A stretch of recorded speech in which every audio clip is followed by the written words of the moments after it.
کیا قرض دار زکوٰۃ مانگ سکتا ہے؟ اگر کسی آدمی کے ذمے کافی قرض ہو تو کیا وہ کسی سے زکوٰۃ مانگ سکتا ہے؟ خورشید احمد۔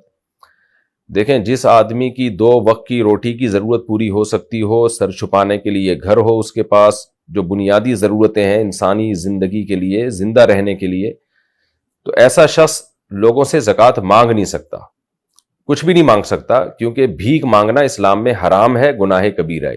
جب تک شدید ترین ضرورت نہ ہو۔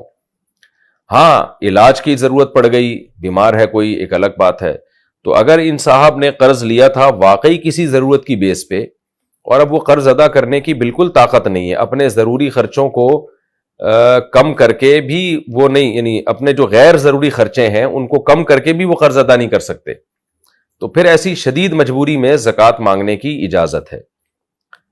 کیونکہ یہ بھیک مانگنے کے حکم میں ہی آئے گا نا، یہ جب آپ کسی کے سامنے ہاتھ پھیلاتے ہیں تو شدید مجبوری میں تو ٹھیک ہے، لیکن ہوتا ہی ہے کہ بعض لوگوں نے نا قرض چڑھا لیے ہوتے ہیں اپنے اوپر، اور وہ مانگ مانگ کے ہی چڑھائے ہوتے ہیں، ادھر سے پیسے لیے، کھا پی کے ختم کر دیے، ڈکار مار دی، بچوں کو بڑے بڑے اسکولوں میں پڑھا رہے ہیں وہ، اور روزانہ بریانیاں اور مرغن غذائیں چل رہی ہیں اور خوب اڑا رہے ہیں پیسہ،